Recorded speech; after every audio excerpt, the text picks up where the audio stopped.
Lithuania Europe में अभी नई वैकेंसी के लिए अपडेट है, जिसमें काफ़ी सारी वैकेंसीज है। जो भी कैंडिडेट अप्लाई करना चाहते हैं, भारत से टीआरपी लेना चाहते हैं डायरेक्टली, और टीआरपी के बेस पर यहाँ से इंडिया से लिथुआनिया ट्रैवल करना चाहते हैं, उन लोगों के लिए बेटर ऑप्शन होने वाला है।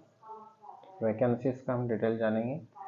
सबसे पहले brick layer mason, bricks mason, concrete installer है, विंडो डोर इंस्टॉलर है, scaffolder, road repairman, asphalt paver worker, tiles mason, plaster finisher, heat insulator, boiler और pipe insulator, waterproofing insulator, pipeline installer, plumber चाहिए जो हीटिंग एक्सटेंशन सिस्टम, हीटिंग का जिसको experience, installer plumbing fixtures का experience, electric welder, gas welder, spot welder, electrician, whole painter industrial, steel structure, locksmith और sewer installer.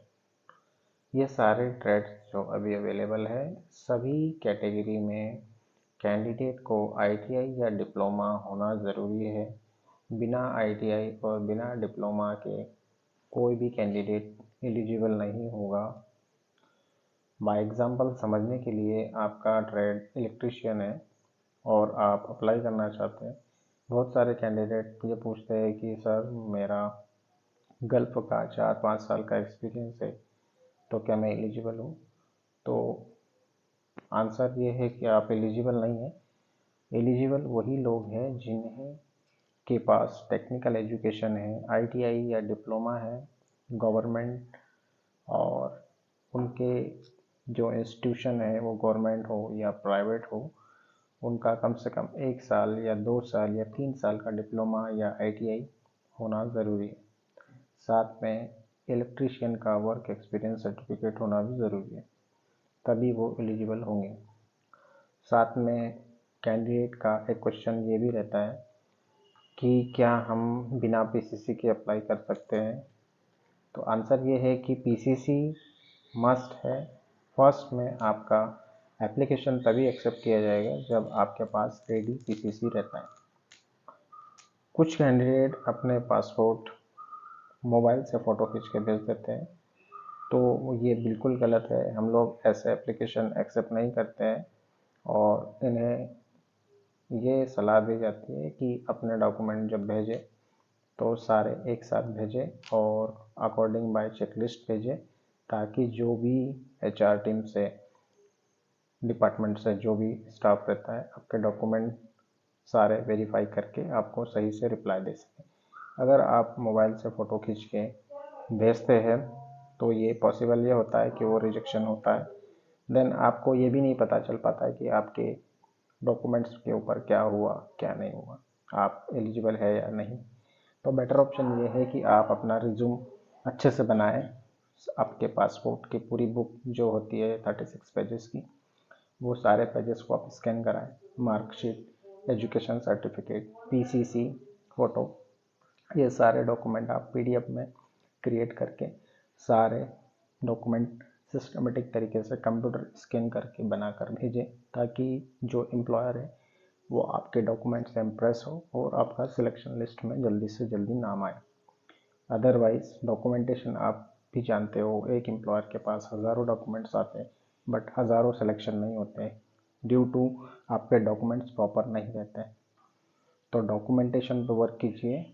Documentation आपका सही रहेगा तो आपके सिलेक्शन के चांस बढ़ते हैं। इस वैकेंसी में आप 1 साल से लगाकर 2 साल का टेम्पररी रेसिडेंट परमिट इंडिया में ही आप हासिल कर सकते हैं, बशर्ते आपको डॉक्यूमेंटेशन का प्रोसीजर कंप्लीट पार्ट करना होगा। देन उसके बाद हम लोग आपका प्रोफाइल कंपनी को फॉरवर्ड करेंगे। कंपनी आपका सिलेक्शन करके विद इन 30 डेज मिग्रिस एप्लीकेशन करके लेबर मिनिस्ट्री से आपका माइग्रेशन सिस्टम करके डॉक्यूमेंटेशन अप्रूवल करा कर हमें भेजेगी। देन वीएफएस का प्रोसीजर जो है वो कैंडिडेट को करना रहता है।